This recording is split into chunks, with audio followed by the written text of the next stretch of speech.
This video is brought to you by Bad Lil Goth. So, Silent Hill: The Short Message was really bad.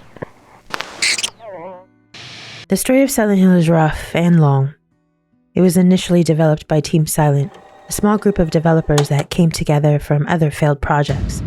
They intended Silent Hill to be their last game. Since the project was expected to fail, the group was given open creative freedom. However, the title took off. They decided to continue making the first 4 Silent Hill games until ultimately disbanded by Konami in 2004. What appealed to a lot of Silent Hill, I think, is the absolute master triple threat that was the director, sound designer, and the art designer. The art designer creating the pyramid head figure. The unsettling sound in the radio is a warning signal, mixed with some of the saddest bangers created in gaming. We were given one of the most beautiful, terrifying, digital experiences up to that point.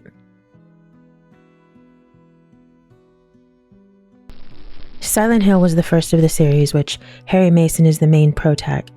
He finds himself in Silent Hill because he's looking for his adopted daughter after a car crash. You then discover a cult trying to summon some god, all the while your daughter is fused with this girl called Alyssa, who was the girl that caused the crash in the first place. It's a lot. Silent Hill 2 follows a completely different set of characters. The main protag in this one is James Sunderland. He received a letter from his dead wife asking him to meet her in Silent Hill. Team Silent said that they wanted to focus more on the lore of the town itself, explaining why it's so messed up. So, of course, he goes there, James, to meet his dead wife in some place called Silent Hill. Sounds beautiful. Silent Hill 2 had 6 separate endings. One of them being, of course, my favorite UFO ending. Silent Hill 2 is argued to be the best game of the entire series.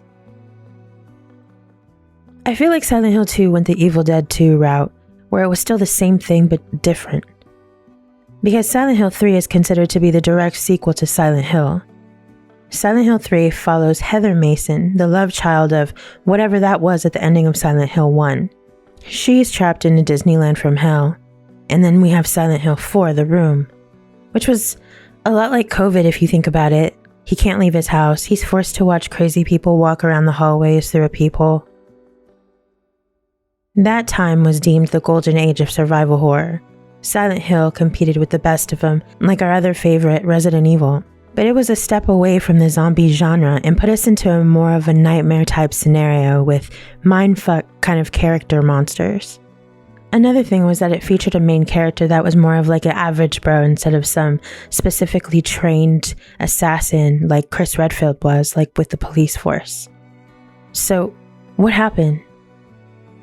After Silent Hill, Konami decided that they wanted the franchise to go in another direction and wanted the West to have a shot to completely destroy the franchise. Silent Hill Origins, despite being shit on by Silent Hill snobs who fear change, it was actually pretty accepted critically. I think a lot of it was also that it was exclusively released on the PSP, and then a year later on the PS2. The PS2 port was less than stellar, and that's where most of the negative reviews came in. However, initially it got good critic scores and all of that. Silent Hill 5 follows a trucker called Travis Grady, who almost died because of Alyssa once again protruding her apparition to the road. He ends up in Silent Hill. Since the events of this one are supposed to be before Silent Hill 1, it features the cult with Alyssa trying to be offered and impregnated by their god. Same thing as Silent Hill for the most part. It had a total of 3 endings. The good ending, which ended up being where half Alyssa is split into a manifested child, which ends up being Cheryl from the first Silent Hill. The bad ending, having Travis end up in a hospital shot up with some drug or God knows what, and then the ever so faithful and my favorite, the UFO ending. Silent Hill Homecoming, Silent Hill 6, follows a whole new guy, Alex Shepard, a war hero returning home to find his missing brother. Despite it getting good reviews, a lot of the fan base complained that it was the same thing as previous installments, with nothing original to add to the series.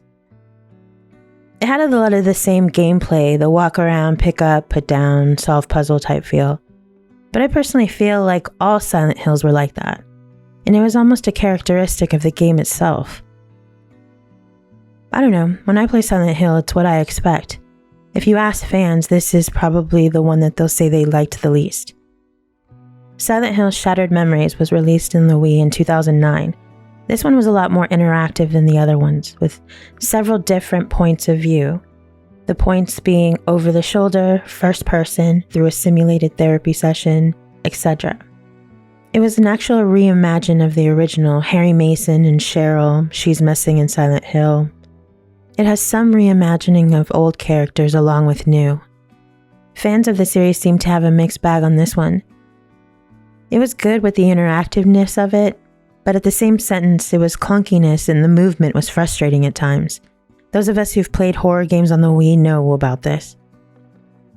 This game included 3 separate endings based off of your responses and psych evals, as well as 4 cutscene type endings with the meme UFO ending. Murphy Pendleton is the protagonist in this one. Escapes from jail, he ends up in Silent Hill after the police cruiser transporting him crashed outside of town. I bet he wishes he stayed in jail. Downpour, while it was the same thing as the others, he lost his way in a misty town, must escape. This one dealt a lot with darker tones like child murder and abuse, including a monster killing a child in front of the protag. There are 6 endings in this installment, of course, being affected by the choices made in game.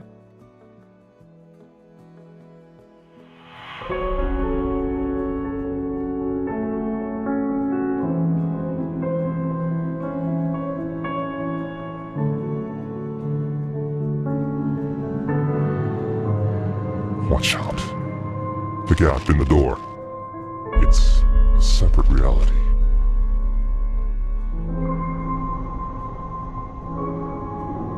The only me is me. Are you sure the only you is you?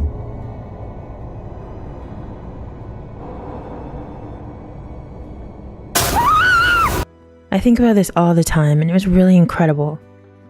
PT created an entire genre of gaming from a free demo that was intended to be completed in a week.